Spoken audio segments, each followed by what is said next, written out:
I don't ever slow up, no I don't take shit. I got no love for the fakeness. If you wanna play tough and wanna hate this, I'll always show up. I don't ever slow up, no I don't take shit. I got no love for the fakeness. If you wanna play tough and wanna hate this, I'll always show up and make a statement. I don't ever slow up, no I don't take shit. I got no love for the fakeness. If you wanna play tough and wanna hate this, I'll always show up and make a statement. Everything I do so instinctive. Good evening, ladies and gentlemen, degenerate sleuths of the night. We gather to boldly go where others have refused. Welcome to the DT show, you salty mofos.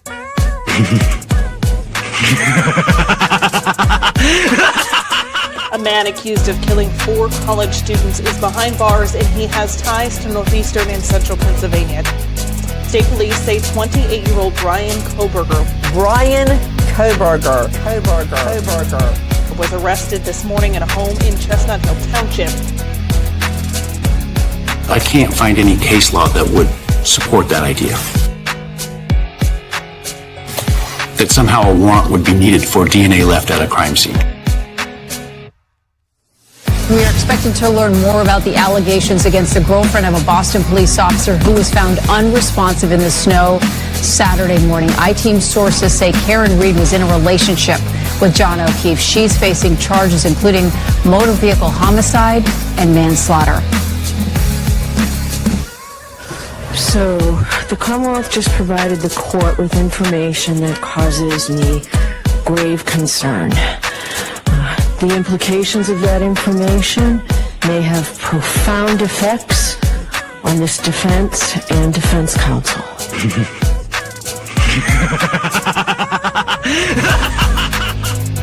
So, get your popcorn ready and your choice of drink. Get your butt on your seat. Like, comment, and subscribe for a treat. Here we go. It's time for the show. The Drunk Turkey Show.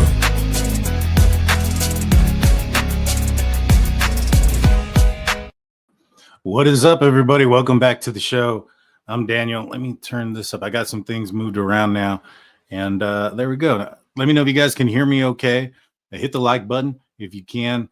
Today, we have a show. We're going to be talking about the Bryan Kohberger case once again. And we're going to talk about the a secret hearing that is going on tomorrow, May 5th. Today is May 4th. May the 4th be with you all. I'm a huge Star Wars fan. At one point, at one time, that was a Millennium Falcon that looked really nice until a dog bit me in the arm. And so it kind of still see it there, but it is what it is. I want to say thank you to all the members. This is going to be a members Q&A. After we get on with the topic, we'll do a little bit of a Q&A. Oh, yeah, grumpy. True story. But before we start, I want to say thank you to some special people out there.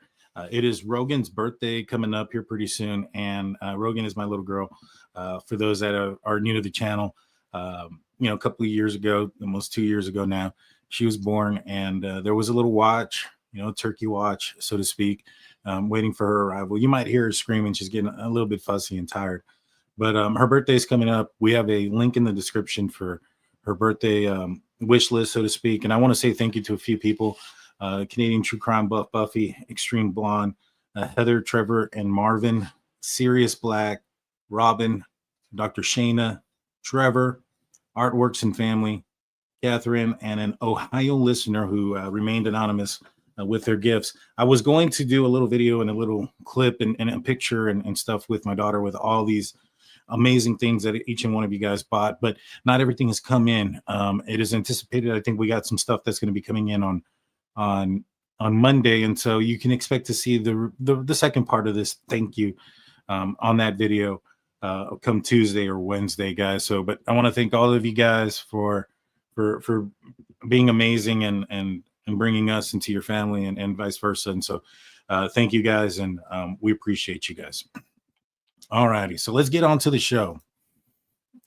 Let's see. So we have a couple of new things that have populated on the Idaho Judicial Branch website.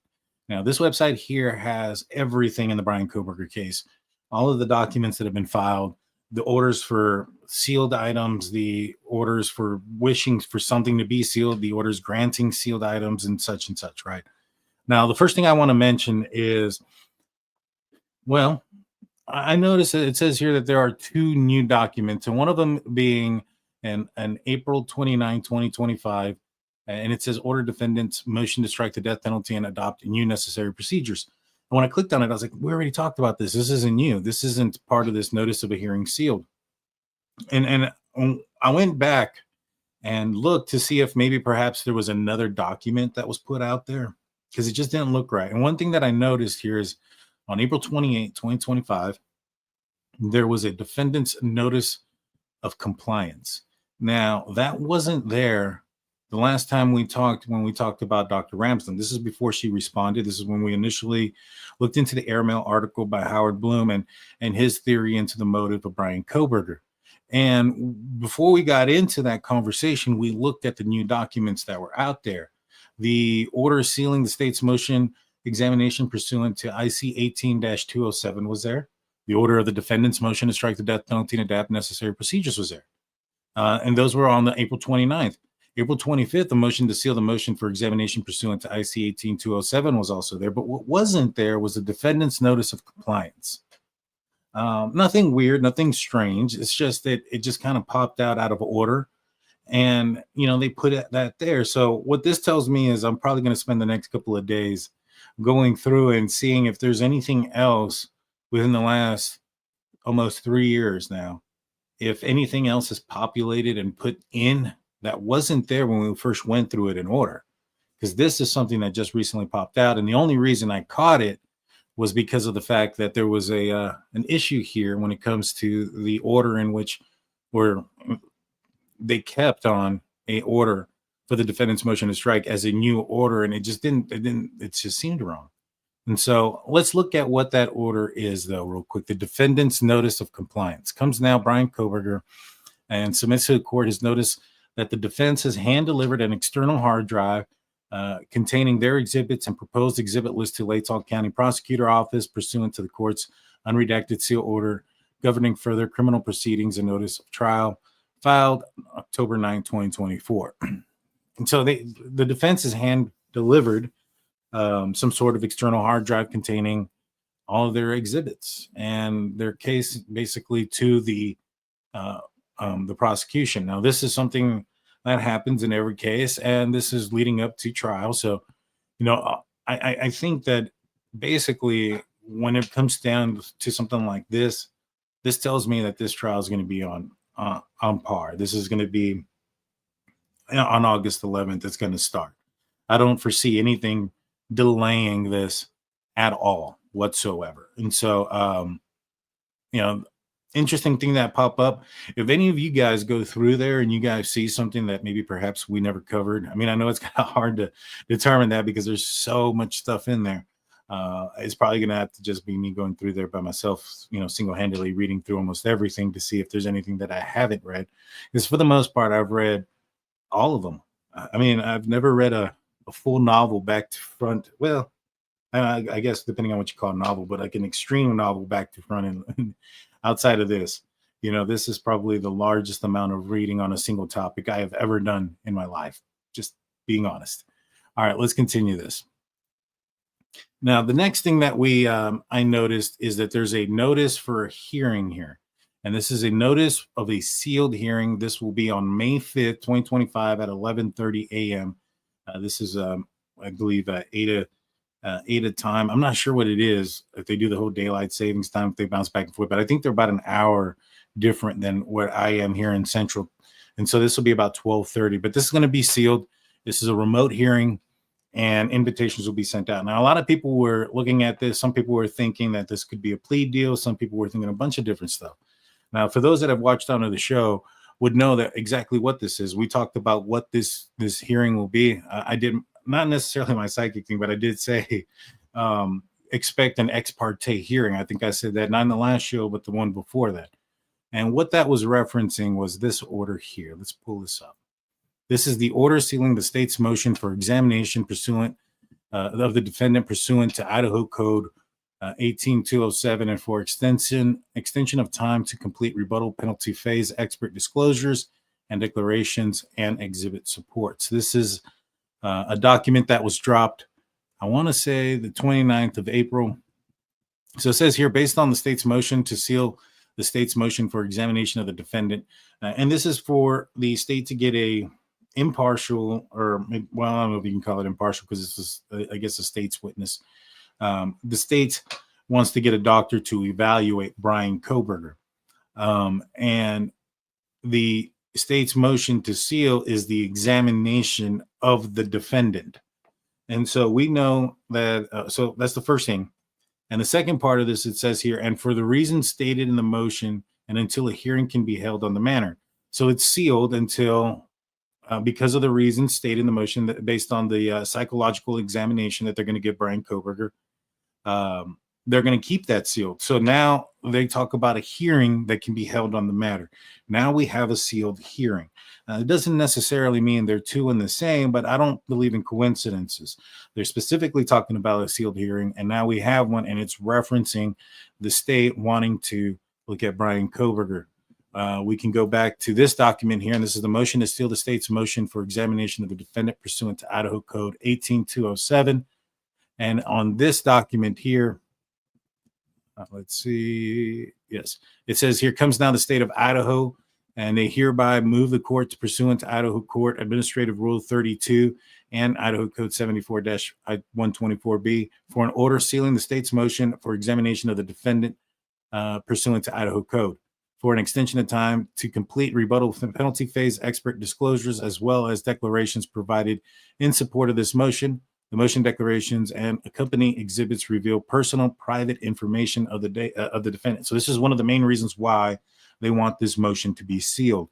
It's because it's going to reveal his personal information, medical information, and potentially any diagnoses that he may or may not have, or even confirmation of some diagnosis that the defense is claiming that he has. This goes on to say specifically, the filing reveals mental health information about the defendant, including psychological, psychiatric, and neurological information and diagnoses of the defendant. Basically what I just said. I think I just spoke a little bit too fast there. The filing also reveals the nature and mental condition examinations already conducted and the type of examinations and testing the state seeks to perform, some in which is personally testing to which the defendant objects. And so this is, spoke a little bit further again, when it came to the defense's thoughts about his diagnoses, so they're going to confirm or maybe have an alternate opinion about those diagnoses, and the defendant objects to this. And so I think this is exactly what it is that we're going to be seeing or hearing about this undisclosed sealed hearing that's happening tomorrow, May 5th. So all that to say, it's not a plea deal. It's not anything like that.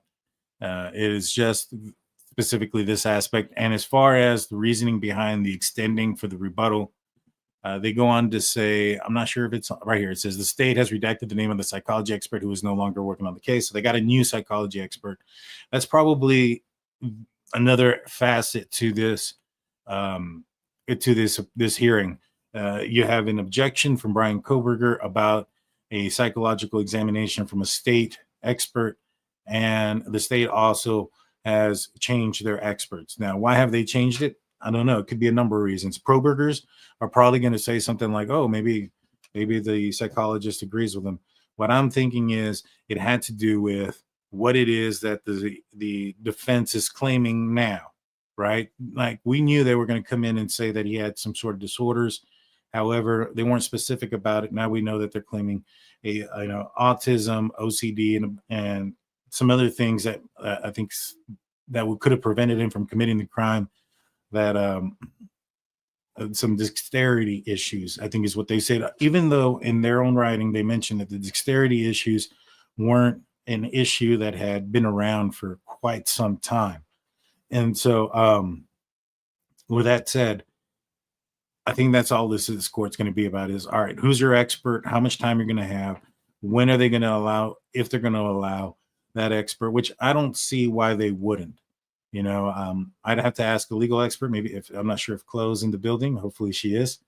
But if she is, I'm not sure how or the percentage wise goes. Like more than likely, not likely, least likely, 90% of the time, 10% of the time. I have no idea of how often it is that the state is allowed to examine the defendant. I would think it's probably more often than not, given the fact that the defense has made a claim. Now, the defense has made a claim of all of these diagnoses, and that this is a reason for whether it's the penalty phase or whatever the case may be. It could be a double-edged sword now, because now they've made those claims, even though the state had said that they didn't have any intention on using any of the psychopath, sociopath terms, any of those things. Well, now these claims have been made. Now the state should be allowed to look at the defendant and verify their findings, and maybe perhaps have their own findings that could work out not well for Bryan Kohberger. It could end up working out for the state. And so, it could be another shooting yourself in the foot type of situation by Bryan Kohberger and his defense team by making all these claims. But then again, when you have a weak case, when your case is weak and this is all you have, and mud is all you have to throw on the wall, you're going to throw it as much as you can. And that's what I see in this case, is a lot of that. So nothing here that's going to, in my opinion, change anything as far as the August 11th trial, the start time, and or also the possible sentencing that he could face, it being the maximum sentencing. And so let me know what you guys think. Let me know what you guys think in the comment section. Like, comment, subscribe, the whole 9 yards. And now, without further ado, I'm going to answer some of y'all's questions. And we're doing a members only questions. And so thank you guys for being members. Let's start off with Jen gifting a one Drunk Turkey Show membership. Thank you so much. Then we have Amber L with a $1.99 super chat saying, how do I become a member? There's no link. Let's share the link. But if you go to the description, it says become a member, and there should be a link there. And you can click on that button, and that'll get you in. I'm also, as soon as we're done here, guys, for all the new members, I'm going to put in the Discord link for members, so that you guys, in the community tab, so that you guys can get in and join the community. Thank you, Amber. TCF has been a member for 2 months. Thank you so much. Hey, Amber became a member. Thank you so much. Kel says, I hope your daughter has a nice birthday. Thank you so much. I appreciate that. I hope so too. Terry Williams with a $9.99 super sticker. Thank you, Terry. Thank you. All right, let me answer some of y'all's questions. This is a members only Q&A, so everybody can watch and tune in and comment after the fact, but during the live show, only members can comment and ask questions. So let's see. I'll say hi to everybody and thank you. Thank you. Thank you. A lot of thank yous in here. Good evenings. Thank yous. How's it going? How's it going?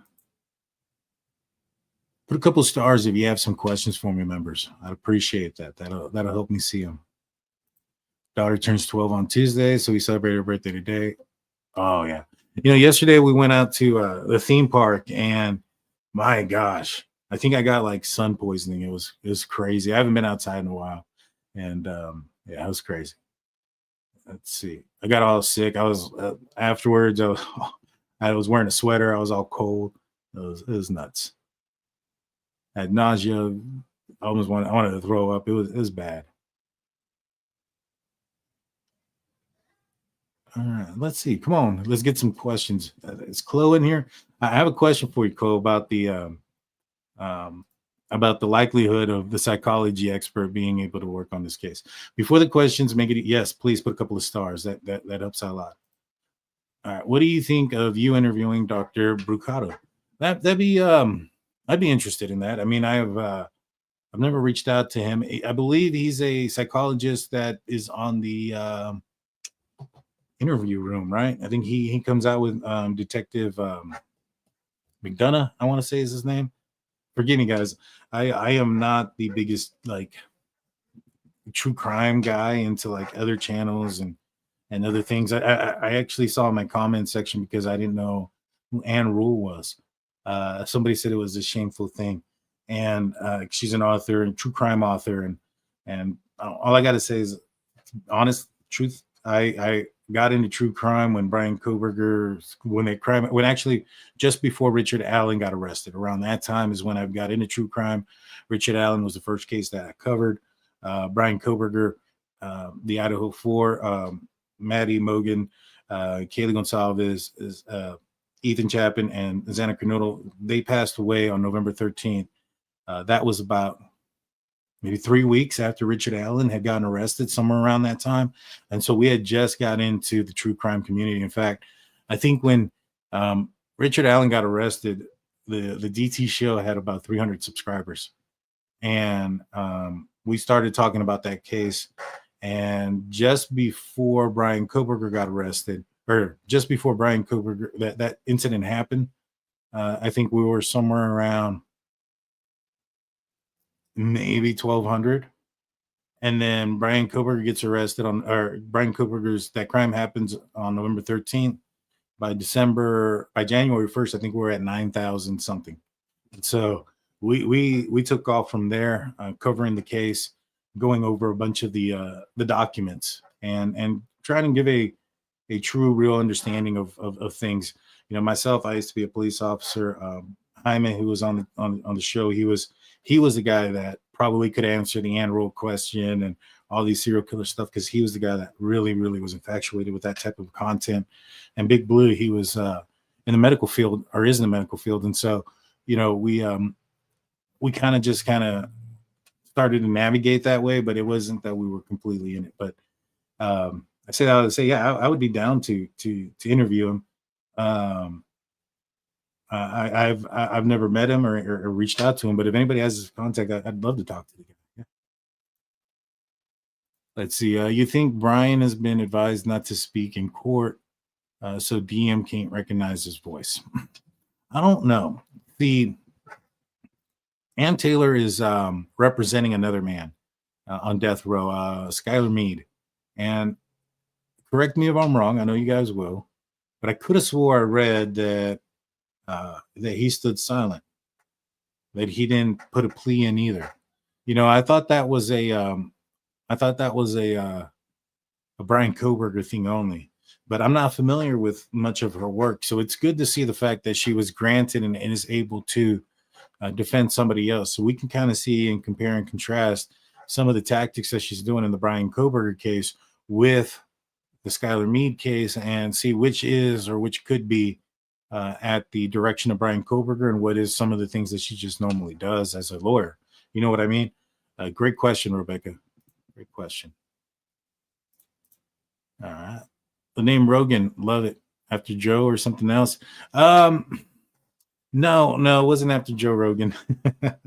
It was see, that's my wife wanted my wife wanted a boy. I wanted a boy too. I have two other daughters, and you know, we wanted a boy. And I told her, though, it's like, hey, I have two girls. In fact, I'm supposed to have three. My oldest daughter, she passed away. She was stillborn at birth. And so I should have four daughters. And I told her, I was like, yo, I don't think it's in the cards. My mom jinxed me. I have two brothers, right? So I don't got any sisters. So growing up, my mom wanted a girl. And my mom told me that, you know, because she didn't have any girls, that I was going to give her a number of granddaughters. And so far, I'm the only one. My brother has a son. My other brother doesn't have any kids yet. But I'm the only one, and all of them have been girls. And I told my wife this. I was like, don't be surprised if that ends up being the case again. And it ended up being the case. And so we were looking for a name that was somewhat boyish, somewhat that could go for a girl. And you know, I liked the name Rogan. We looked up at different meanings behind it and stuff. And yeah, it's a strong name. And yeah, it was basically that. I think it was between, she wanted Rogan, Charlie. Gosh, there was some other names, but Charlie's the one that really stuck out to me. And she wanted names that could be for boy or a girl. That was just kind of the thing that she was going for. I said it was fine because I was like, you know what, on the off chance that I ever get a boy, you know, a little a little one named after me would be nice, but so I'll let her have the names of the girls. I just doubt I'll ever have that opportunity. Let's see. Do you think Kaylee started out sleeping in her own room? Good question. No, I don't. I think that her and her friend weren't drunk. They were intoxicated. They were having a good time.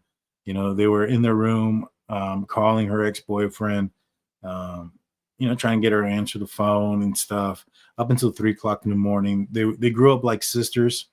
I wouldn't be surprised if they slept in each other's room multiple times. This wasn't the only time. But no, I don't. The way it's described is that Kaylee was up in the corner. She's up in the corner, and there's Maddie's on the I guess on the outside of the bed. She's on the inside of the bed facing towards the wall, or Kaylee's on the outside of the bed pinned up against the wall because the bed's up against the wall. And so it's just kind of difficult for Kaylee to have gotten in the position that she's in if she wasn't already in the bed. To sit down in the corner the way it was described, she would have had to have backed up, into the corner. And that's just kind of difficult to do if she's not already in the bed and there's somebody else there. You know what I mean? And so I don't think she was in started somewhere else. Do you know who they are going to allow on the courtroom in August? I'd like to go, but won't be able to get in. Yeah, it's going to be tough to get in, I think. Who are they going to allow in the court? I know they're going to allow the victims' family members. They're going to allow them in for sure. That's already been ruled. I strongly suspect they're going to have a spot and space for the defendants' family members that aren't testifying. And I strongly suspect that the ones that are testifying will have a spot to sit once they give their testimony. But here's the kicker, right? Well, it is the state's witness, right? So they are the state's witness. The state goes first. So they're probably going to call them whoever they may be, whether it's the father, the daughter, father, mother, and daughter, or the entire family. I don't know. They'll probably call them early on just so that they can go and sit there with in support of their son. Interview me. Yep. I try to get, I wouldn't mind getting Detective McDonough on as well. He and I have a lot of, we think a lot alike in some instances. Like, for instance, I put out there that I thought Bryan Kohberger was playing homage to Ted Bundy. And, I put it out there because hitting a sorority house, starting off in the state of Washington, when he went home, he didn't go home the normal way. He went through the Grand Tetons and through Colorado, right? Well, that's kind of the similar path that Ted Bundy took when he left Washington State. And so, the fact that his alibi was that he was out, partial alibi is that he was out, at the Wawai Park at some point that night. And, Joyce LePage was a person who passed away, who was a student of WSU. She was found in a WSU carpet rolled up, beaten and strangled, I believe, at the Wawai Park. It wasn't called the Wawai Park at the time. It was just the caverns or whatever, but it is now called the Wawai Park. And a lot of people believe that was possibly Ted Bundy's first victim. Now, some people will go in the comment section and say, it wasn't Ted Bundy's. Ted Bundy didn't say he did it, which,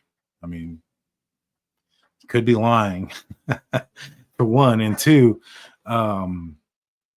it doesn't matter really if he did it or not in this instance, because it's what matters is that Bryan Kohberger think he did it, or that he did it. And if Bryan Kohberger was aware of that rumor, even if he was aware, maybe he didn't even know, but he was aware that there was the possibility that was the start of Ted Bundy's terror. It's just weird, that's his alibi of all places to be where Ted Bundy could have started his reign of terror, and I noticed I was watching the interview room probably about maybe 3 weeks later or a month later. And McDonough said something very similar, that he's like, hey, I think he was paying homage. I think he even used the term homage. And it's not because I don't think he watched the show. The guy's show is way bigger than mine. I highly doubt it. But I think it's just more in the fact that he and I probably think a lot alike. You know what I'm saying? And so, you know, wouldn't mind having him on the show too. Wouldn't mind having him on the show. I like to, you know, pick his brain about that whole glove he found and stuff. You know what I'm saying? All right. Kel says, isn't the ASD diagnosis more for mitigation and sentencing phase? Why so important at this point? We can all see he can handle being in the courtroom and being appropriate. It's a great question, you know, but it's because I'm going to use the term if lightly because I really strongly doubt that it's probably going to be when, but if he's found guilty, there's no like, all right, he's guilty. Let's call up these experts. Let's go and get him diagnosed. Let's go and do all these things so that way we can do the sentencing phase, you know, in a month. They do it right away. It's immediate. So they have to be prepared for it. They have no choice. He's on the interview room. Yeah, he seems like a nice guy. I think Dr. Vona actually knows him. In fact, that's one of the reasons why Dr. Ramsland responded to her is because they have a mutual colleague and friend in Dr. Bucato. Sorry if I mispronounced his name. Let's see. Do I think, or do I know if Steve G thinks Bryan Kohberger is Papa Rogers? I asked Steve once, do you think he's Papa Rogers? He never answered me. You know, there are some questions he doesn't answer. You know, take that for what it is. You know, I've asked him a question or two before in the past, and I'm not one to harp a person for something. If they don't answer it, it's probably for a reason, and so I just leave it be. You know what I mean? But I did ask him once, and I didn't get an answer. I don't. Maybe he didn't see the text message. Maybe he did. Maybe he didn't. It is one question that I wish I would have asked him during my interview that I did forget. You know, I know a lot of people were looking at what he said at the end as far as prior knowledge of the crime and thinking maybe because Papa Rogers was talking about a knife sheath being left behind that maybe perhaps that was prior knowledge. But he mentioned Bryan Kohberger being comfortable going back at 9 a.m. And so that told me right then and there, it's a Google search. And then he went out on another podcast, I think to Ashley Banfield, and specifically said that there was a Google search that would have given them, that would have led people to believe that he had prior knowledge of the crime. So, you know, that's connected there. But I have no idea if he thinks one way or the other if Bryan Kohberger is Papa Rogers. I don't know. The court can order that he be evaluated, but they can't force him to comply with the evaluation. If he doesn't comply, the examiner tells the court, and the court can either precludes mental health evidence or allows it. But interesting. I need to finish reading this. But tells the jury couldn't examine the defendant. Interesting. So I'm sure that would look weird to a jury, right? That if you were to, you know, the state come in and say, hey, we came in, you know, he acted a certain way according to the defense team with their witnesses. With us, he was being incooperative. You know, a jury's going to look at that and say, oh, why are you being incooperative with the state? What are you hiding? You know what I mean? And so I don't, it's kind of like pleading the fifth, so to speak, right? It's not supposed to be used against them. But at the end of the day, what is pleading the fifth? Pleading the fifth is protecting yourself from self-incrimination, from telling on yourself. You know what I'm saying? And so, you know, it's like one of those dots. It's, you know, it's two dots there. It's pretty easy to connect those two dots, but in the eyes of the court, they're not connected. Anybody can see it and say, well, the reason why they don't want to talk is because they don't want to incriminate themselves. They don't want to incriminate themselves is because they did something. Now, what that something is, you know, is debatable, right? But, you know, they're being charged with a certain aspect and a certain crime. So the debate should probably lead in that direction of why they're afraid to incriminate themselves.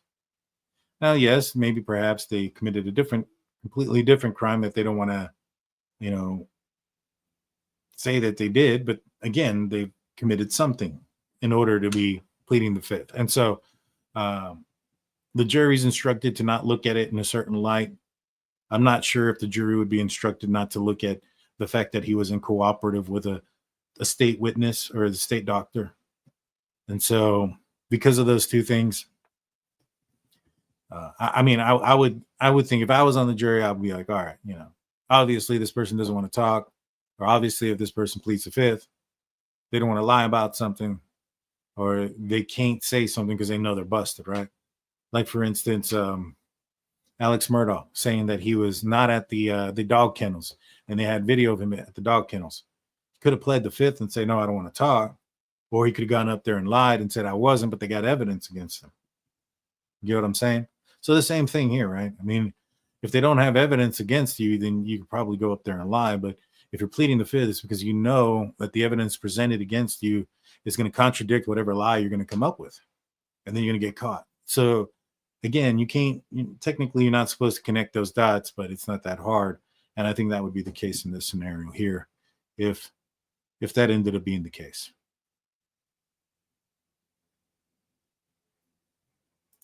And speaking of the Murdaugh trial, what's up, Jeremiah? Jury can consider lack of cooperation with evaluation for credibility and claims of mental health. That's perfect. I didn't know the answer. That's she answering my questions right before I'm asking them. Awesome. Thank you, Chloe. Let's see. DM could recognize BK's voice from video recordings such as police body cams. So I don't think that it's not him speaking in court, just my opinion. Yeah, I don't think it has anything to do with that. I think that the reason why they don't want him talking or doing anything, it has to do with the fact that, you know, people have tells, you know what I'm saying? You know, at the end of the day, he's not a robot. No one's a robot. And so when you have a camera on somebody, like look at any other trial, you get the body experts, body language experts, and all these other folks trying to dissect everything that they can about a person, you know, and so they're probably fearful about what they're going to find in his body language.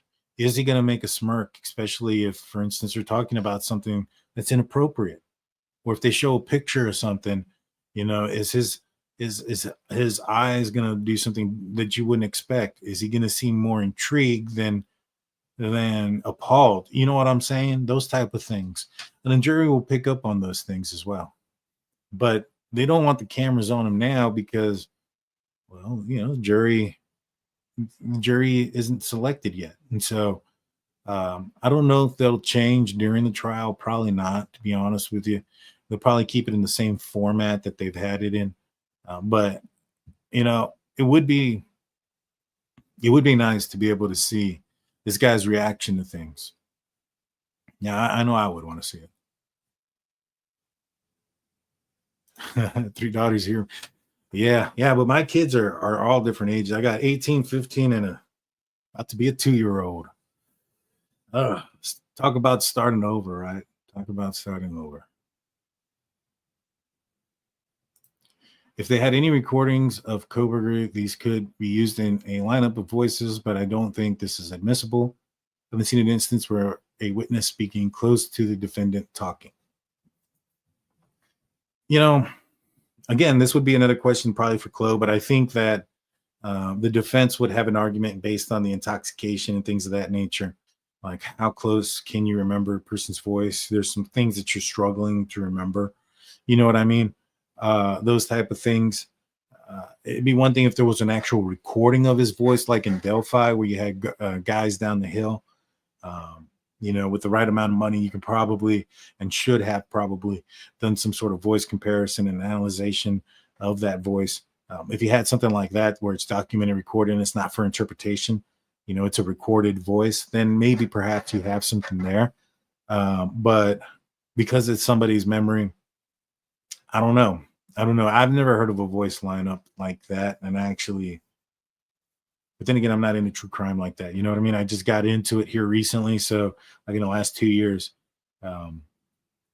you guys probably have more information on that than I do. If a witness, you know, has ever testified based on what they heard. You know, I think a good example maybe if a blind person was a victim of something and they heard somebody saying something, maybe in those instances.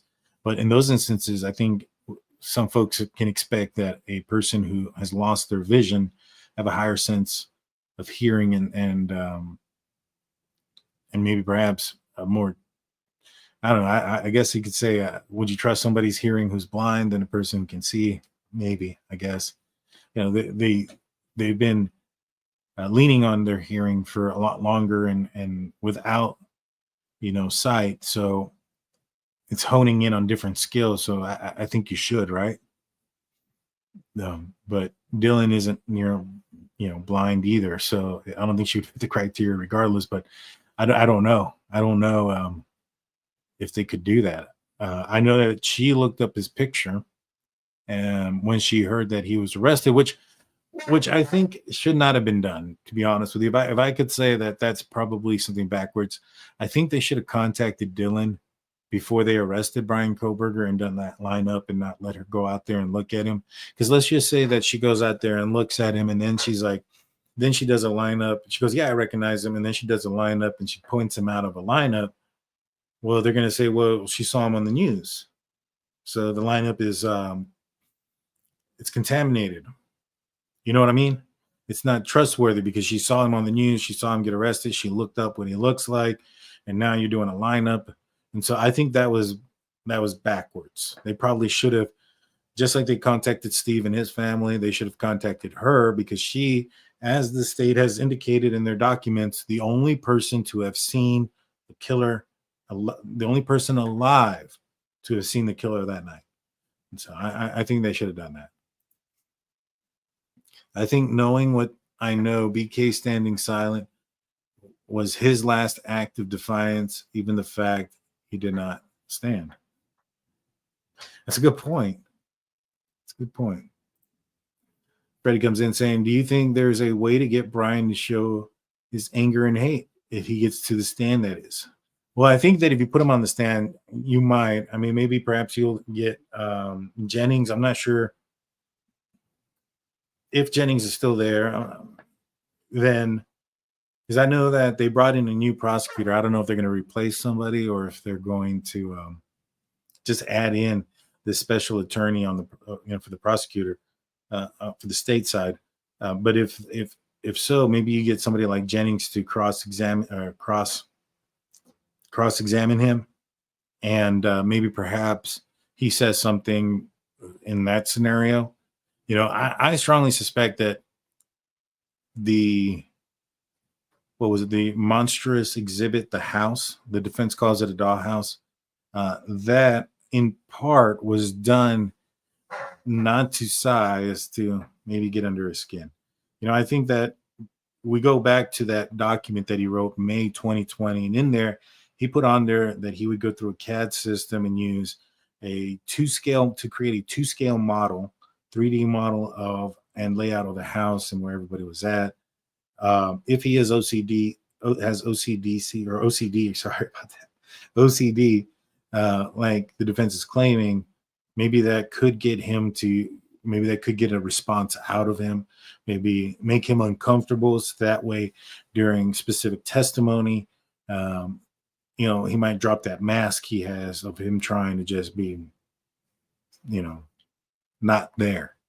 And so I thought that could have played a role in it. I don't think it would have been too difficult to put it into a 3D printer, the dimensions of the house, and print it down to scale. But yeah, you can't tell the state you can't tell the state on how to try their case. So take that for what it is.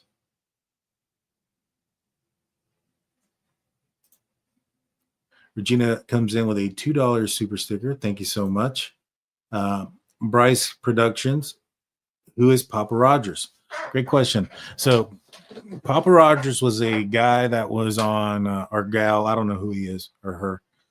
There was a profile on Facebook that was created around the time that the murders occurred. I think just before it, and which is kind of weird now that I'm thinking about that out loud. So just before the murders, there was a profile created named Papa Rogers, and the profile had a Russian soldier. And which is, a lot of people point at the fact that the crimes happened in Moscow, Russia, those type of connections. But it looked, the guy, the avatar or whatever, the picture, the profile picture of the guy looks eerily like an older version of Bryan Kohberger. Now, this guy was very prevalent on the Idaho discussion groups. He talked about law enforcement, looking for a fixed blade knife, so that he believed that the knife sheath was left behind. He said that it only took the killer 15 minutes, and a bunch of things that ended up being somewhat true. The weird thing is his profile deactivates around the time that he's getting pulled over. I think shortly after that, he's getting pulled over in Indiana. I think like the 21st or 22nd of December is when that profile ceased to exist. Now, what I think happened, or what we can kind of attest to, is that maybe the FBI was aware of Bryan Kohberger around December 12th. And maybe they were watching him. There was a thing that was out there that he almost got ran over. That he was when he was putting in his trash in other neighbors' trash cans, he almost got hit by an undercover FBI agent or officer that was tailing him or watching him. They kind of lost him in the middle of the night when he went to go throw out the trash, and they almost ran over him.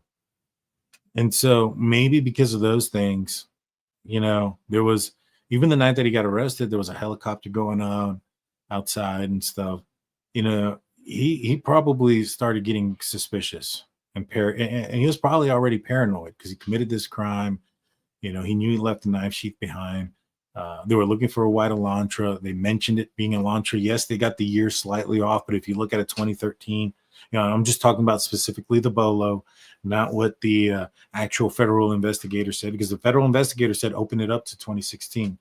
For whatever reason, Moscow Police Department, and this was on late November, he said open it up to 2016. For whatever reason, Moscow decided to just keep it 2011 to 13. But if you look at those cars, they're very similar. So you would think, he didn't purchase the K-bar knife again. He went to go look at him. He was looking at him, but he didn't purchase it. He was looking at him shortly after the murders, but he didn't purchase them. Was it because he, was trying to commit another crime, and in his paranoia, and potentially because it was true that he was being watched, he was starting to see that and get that, and maybe that's prevented him from committing a crime again? Or maybe he was about to commit a crime, and that's why they acted so swiftly, because they knew he was going to commit a crime pretty soon. One of those, maybe one or two in both. But, I think that, is it possible that he started to feel the pressure, maybe started to think he was being watched, and if he was Papa Rogers, shut down that, shut it down, kind of like his Amazon history. Remember, he deleted his search history and he tried to delete the purchase history of the K-bar knife. But there was evidence of that. And so maybe perhaps he was trying to delete any other information that would have, pointed out that he may have had prior knowledge. But yeah, that's who Papa Rogers is. He disappeared before Bryan Kohberger got arrested. There's been a couple of fake profiles that have been created and used the same picture and whatever the case may be and tried to say that they were him. But when those profiles were cross-referenced with prior, searches and stuff, those profiles were created after Bryan Kohberger's arrest and a bunch of other things. And so, yeah, it's interesting. It's interesting. I don't know if it's him or not. I know that Gray Hughes asked, he asked Chat GPT AI, and AI said that they're 95% sure it's him. So go figure. I was shocked by that number, to be honest with you. Was up, Selfish Mitch coming in, becoming the newest member, and Florence White being a member for 17 months. Thank you, guys. Oh, thank you. I pronounced it correctly. Yeah, thank you. Let's see. Daniel, if BK broke Kaylee's nose, do you think he was wearing brass knuckles? Makes me sick thinking about it. But his hands didn't look tore up, too. His hands did look a little swollen, though. And let me see. Let me pull up a picture real quick. Let me pull up that selfie that that he did. One second. I gotta find it. Hopefully I didn't delete it. I don't think I did. Idaho 4 case.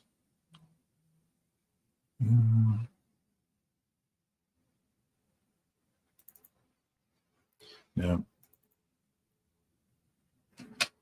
Yeah, I gotta find it, but his hands definitely look swollen. His the hand looks swollen. The he's got like a little band-aid or something on his hand as well. Oh, look, hold on. Just I'm gonna show this real quick. So folks were asking who Papa Rogers was. See, that's the image of him. And this is one of the fake ones. This is one that says, I'm angry that I can't even have a break without making people talking smack about me. My fishing trip was good. Caught 32 pounds trout, which is a personal best. Leave me alone, please. I'm safe and well.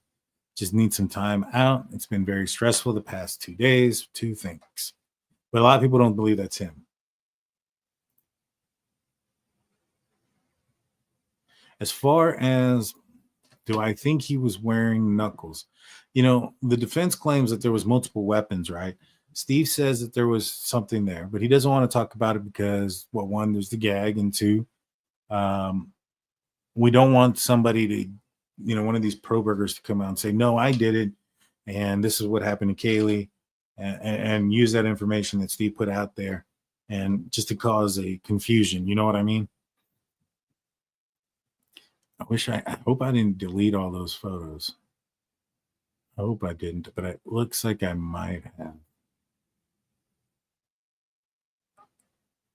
Because I'm not seeing them. And I cleaned out a bunch of stuff not too long ago. And so I am, oh, you know what? Oh, that's not it. Nope. I'm going to have to go and re-download them. Dang it. All right. Well, something else I got to do. And I got to put them in the right one, though. That's where I messed up. Court will literally give the instruction that the jury can consider lack of cooperation for credibility and mental illness claims. Good deal. I think it's Papa Roger, 3 P's and no S. No biggie, just one. Thanks. Can the state turn a plea deal down?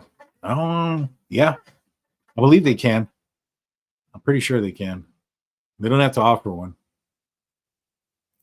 What kind of gloves do you think he had on? I think he had some probably nitrate gloves, and I wouldn't be surprised if he had some sort of. So he used to cut fish, right? He filleted fish at one point in his life. I wouldn't be surprised if he had some sort of gloves that protect him from getting cut.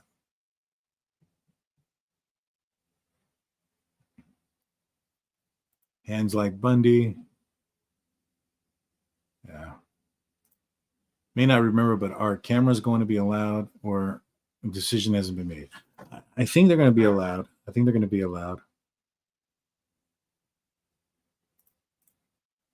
Daniel is right. Vocal ID is dicey and almost never talked about. Sometimes people ask people to utter incriminating phrases heard by a witness, only in live lineup, though. Yeah, I didn't think so. It's just so hard, especially given, you know, with Dylan and her alcoholic state and stuff like that. It would be hard. It would be hard. You know, as much as I want to say, oh yeah, let's do it and let's put this guy to the fire or whatever the case may be, because I strongly suspect he did it. But an idea of that nature would be hard. It would be very difficult.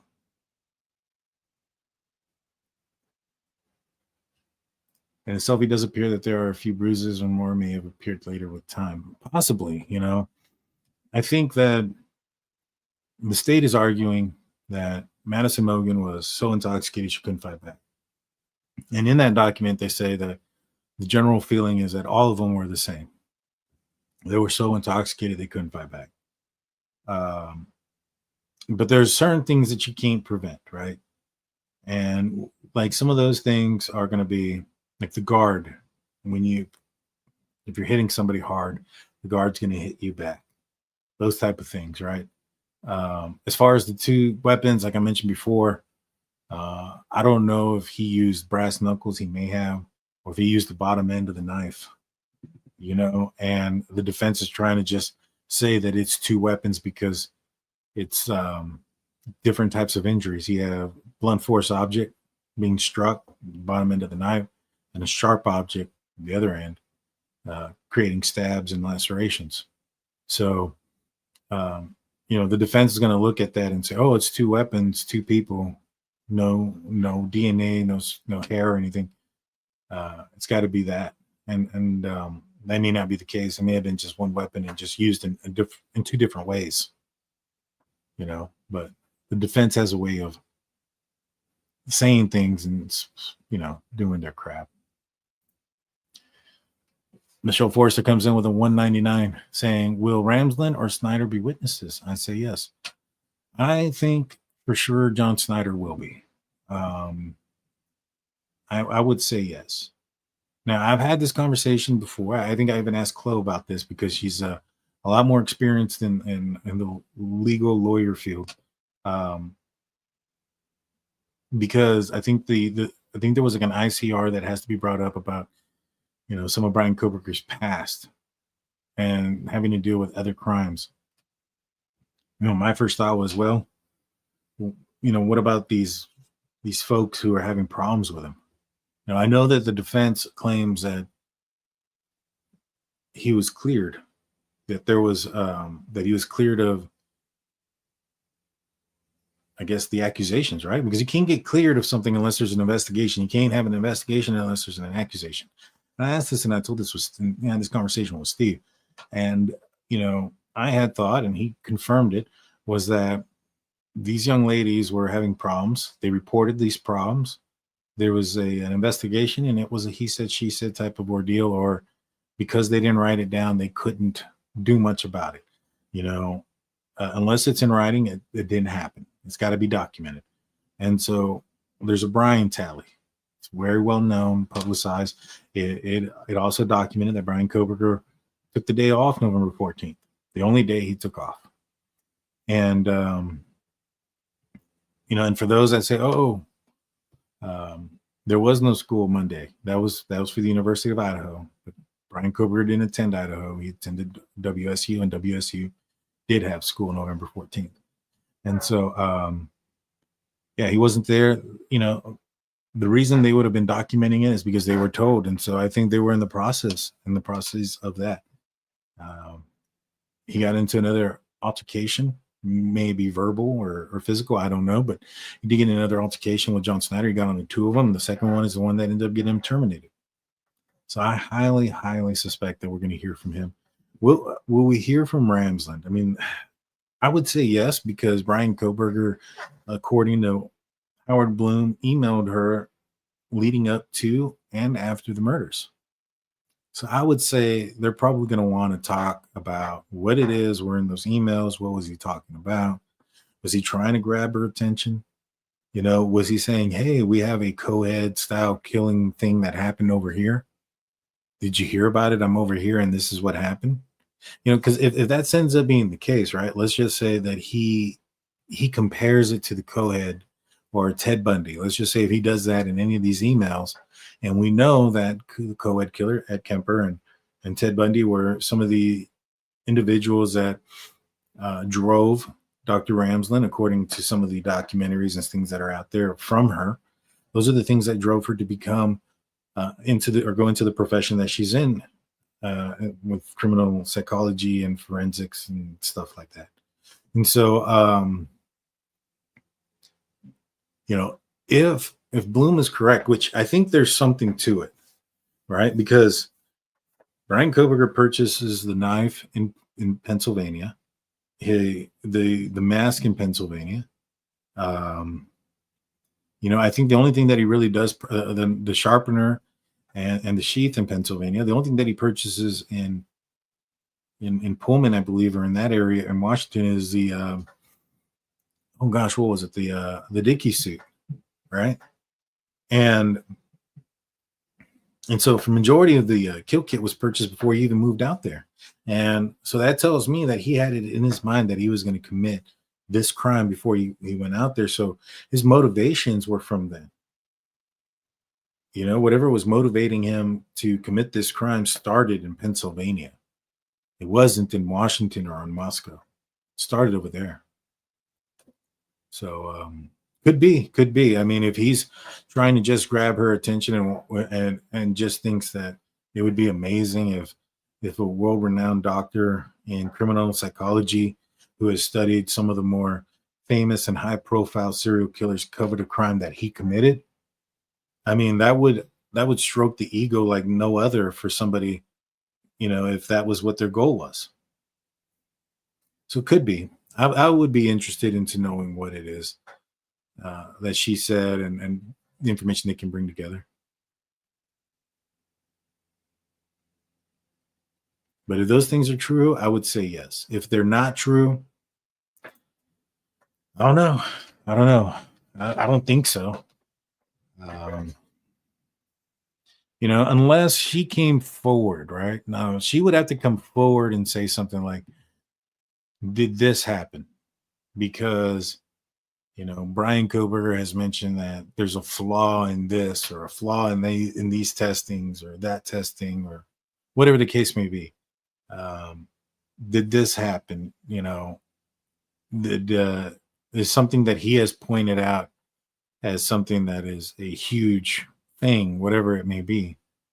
Did that happen? I mean, if she came out and said something like that and there's something that happened like that, maybe. But I think she'd have to come out and speak about it. I mean, I'm sure law enforcement talked to her, asked her questions and stuff like that. Corton Kyran, I hope I pronounced that right. I apologize if I didn't. Identified my attacker by voice. They were wearing all black, headed toe, and mask as well. Oh wow! Sorry for what happened to you and your attack. Thank you for bringing that up. That's it's good to know because I don't know, you know what I mean. But being in a scary situation like that, there are certain things that you're probably going to remember. You know, I think that with Dylan, the only difference is that there was some insurity, right? She wasn't sure if what was going on was going on. She was scared, but she wasn't completely understanding of what was happening. And so maybe because of that, but I don't know. Try it. We'll see. I'm sure she's going to say it's him, though. But she's been honest, you know. She's been very honest. She said that she couldn't identify him based on just his eyebrows and his eyes. You know, she saw his, you know, that's one thing that a lot of people aren't taking into consideration, right? A lot of people are looking at Dylan and saying, oh my God, she's, you know, this or that. You know, she's part of this conspiracy, right? They say that her and Bethany are part of a conspiracy. Well, shoot, if that was the case, why not identify his ass? Why not say, oh yeah, that is the guy I saw? Why even say he was wearing a mask? You know what I mean? Why put that out there? It's not like there's a video of the killer inside the house wearing a mask. You know, the only person that can say that this person was wearing a mask is Dylan. So why, if she was trying to be a part of some conspiracy to frame him, why mask him and why not identify him? Why not say that was the guy I saw? That is him. So, I mean, just that alone kind of debunks and buries any of these Kohberger theories that Dylan had something to do with it or whatever the case may have been. Because it would have been very easy for either of them to say it was him. You know, when they contacted Dylan and she said, yeah, I looked at his picture and I recognize him. That's him. You got him. That's not what she said. So she's not lying. She's being very honest. AI just suggested that Reddit account named Inside Looking was also a possibility for BK. Does anyone know if that is true? You know, Inside Looking was another profile that said some things, but is it possible they were playing off of each other? You know, Papa Rogers and Inside Looking, maybe. I don't know. I didn't look too much into Inside Looking as I did Papa Rogers. But it could be. Oh, I think that the new judge is definitely handling himself well. Murdaugh used 2 different weapons to make it look like more than one perp. It's interesting. Yeah, I wouldn't be surprised if Bryan Kohberger did something like that. 404B, there it is. Do you think there's any truth to BK as part of his grad program had access to WSU crime scene lab for viewing body cam footage? Ooh.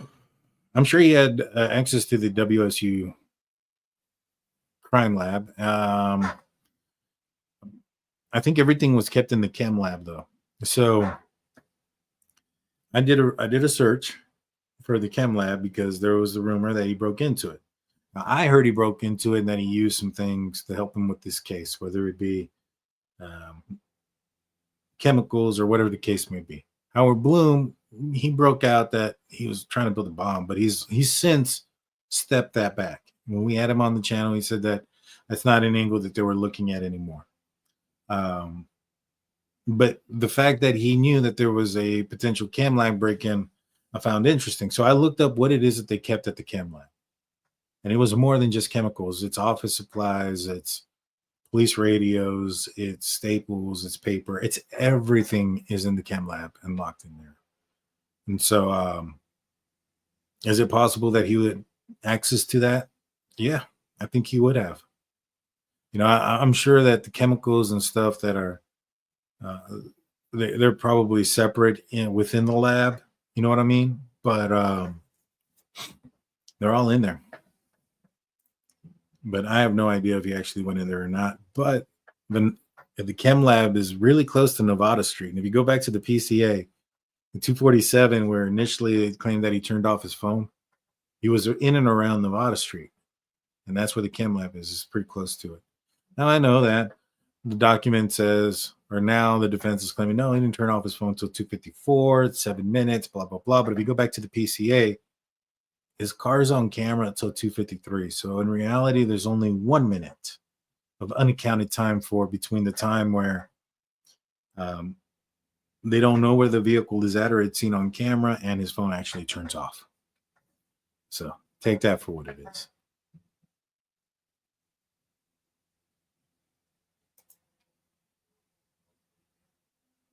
What do you think about people saying that Ramsland is talking to Bryan's parents?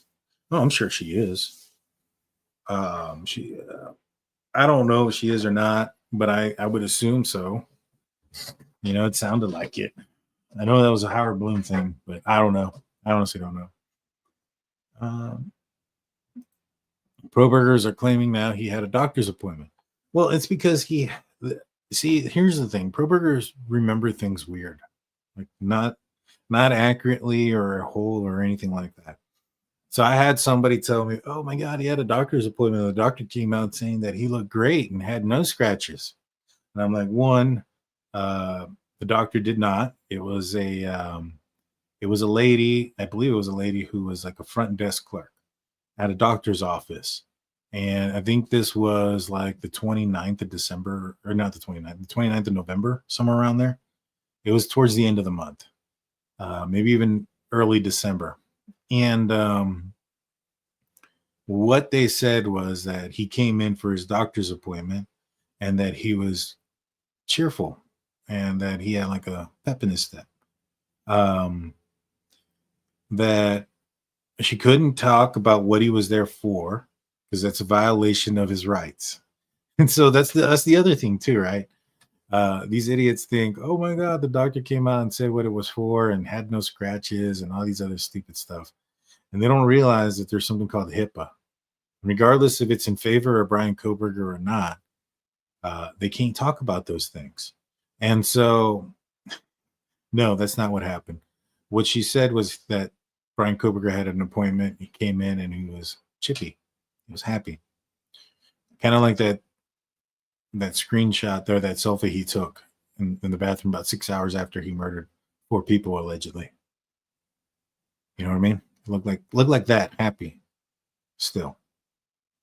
So take that for what it is. Take it for what it is. But no doctors come forward and said he had no scratches or bruises or any of those things. That was all faulty memory on Kohbergers. They do that a lot, though. I call it selective memory, and then imagination. Let's see. He did have an appointment, but it wasn't that day, and it was like towards the end of the month, if not beginning of December.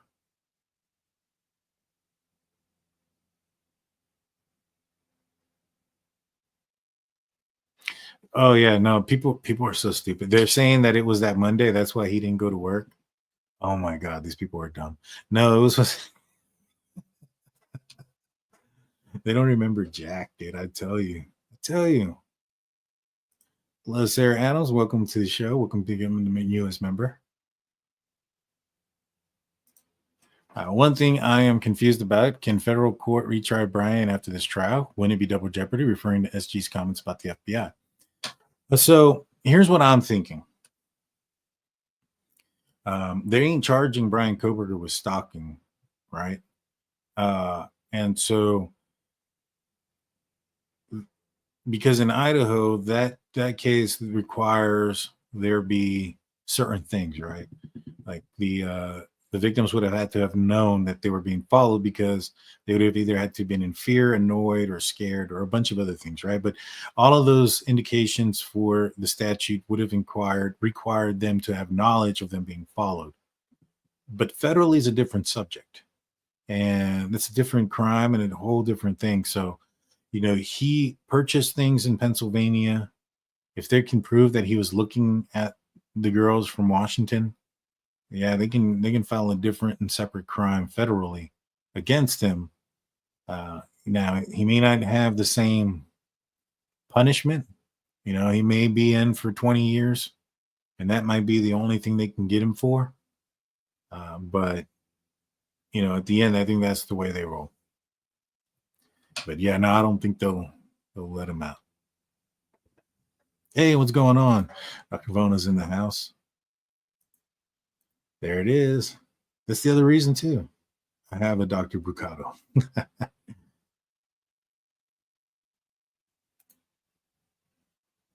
Let's see, any more stars? He looks super pleased in that picture. I agree. Discord, what is that? Discord is like it's like a chat room, and there's different channels in there. We talk about the Bryan Kohberger case, talk about UFOs and aliens. We talk about we just put in one for recipes and music. We also talk about the Karen Reed case. That one gets a little fiery. I'm not gonna lie. We gets a little emotional because not everybody has the same opinion there. But everybody's an adult, so everybody's although everybody's some of the opinions are different, everybody at the end of the day loves and supports everybody in their channel. And so go and check it out if you guys want. It's I'm going to put a link in the playlist in the community tab as soon as the show's over.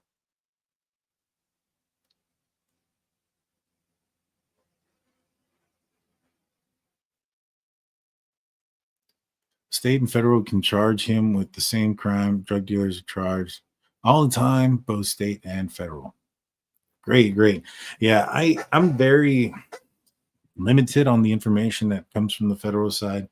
And I was, just a city cop when I was a police officer. So I didn't, I wanted to go fed. In fact, I was in the process of going fed when I had a back injury that pretty much ended my police career. And so, or law enforcement career, because I was already on my way out. I had passed several tests. I was looking at ICE and U.S. Marshals as the two avenues when I was arresting a guy, and I landed wrongly so what happened was I was arresting this guy, and he came at me, and when he came at me, I lifted him up, and when I lifted him up, other officers came to help me, and they tackled him and me, and we all landed on me, and I landed on a rock the size of a softball right on my spine, just above my my vest, and completely screwed up my back and stuff. Didn't even realize it. I jumped up, arrested the dude, put him in the back of my unit, and then I felt like this excruciating amount of pain in my shoulder. And I thought I landed. I saw the rock. I felt the rock. I could have swore I landed on the rock on my shoulder. long story short, my sergeant made me go to the doctor, did some x-rays. They said nothing's wrong with my shoulder, but I had some broken ribs. I don't even feel any broken ribs. Gonna find out I had a pinched nerve, and it was redirecting the pain from my ribs to my shoulder, which is why I felt so much pain. And when they were doing the MRI, they asked me, because they did an x-ray and I unbuttoned my shirt, put it back on, and they said, we had to do an MRI on you. This is when they found the broken ribs. I just pulled my shirt from over my head, and that's when I saw the stain of the rock where I landed, and it was in the middle of my back. And when I turned and I looked in the mirror, I had this bruise like from hell just down my back and down my spine. And I was like, and that's when I realized that the rock that I thought I landed on my shoulder was actually in the middle of my back. And it took a lot of physical therapy, a couple of years. It took years for me to get that going. I'm still stuck with it. Like, I hate when the weather changes, hate when it starts to rain, stuff like that, because it starts to kick in. I have arthritis in my back now because of it. I've had it for almost 15 years now. So it's been a while, but I pushed through. But that was the closest I became to almost becoming a federal agent. Sonia comes in, becoming a YouTube membership. Thank you so much, Sonia. Kel gifts a Junk Turkey Show membership, and Jack and Tara become a new member. Thank you. Well, guys, I want to say thank you to everybody in here. I want to thank all of you members that have joined. I'm going to be putting the link in the Discord. I'll be back on Tuesday night, more than likely, unless something crazy happens tomorrow, which you never know. There's a secret hearing. A plea deal could go. I doubt it. I told you guys what I thought it was early on. Fairly positive. That's what it's going to be. But we'll talk about that if something breaks out. Not, we'll be back on Tuesday. I believe this upcoming week we're going to have Wandering Wolf Productions on. They have gone to Göbekli Tepe. This is out in Turkey, or near Turkey, and this is an ancient civilization site. He went out there with Jimmy Corsetti. He is one of the guys that has been famous for looking at the Eye of Africa and the Sahara Desert as the possible location for the lost city of Atlantis. In fact, I'm going to play that intro as we leave today so that you guys can get an idea. But we are in the works of getting that locked in, and I'm hoping that'll happen this week. We'll be able to have him on. He had some conferences and things of that nature. We'll talk about ancient civilizations, the new discovery under the Giza pyramid. Is it like 2,000 feet or something like that of tunnels going straight down into huge chambers? You don't want to miss it. Hit the like button, hit the subscribe button, ring that notification bell. See you guys next time.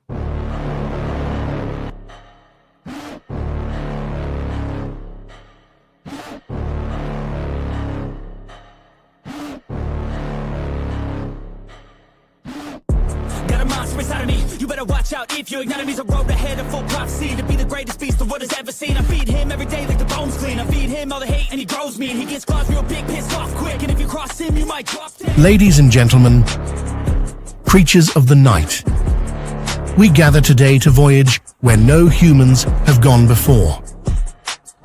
Welcome to the DT Show, where we bring the fun in dysfunctional.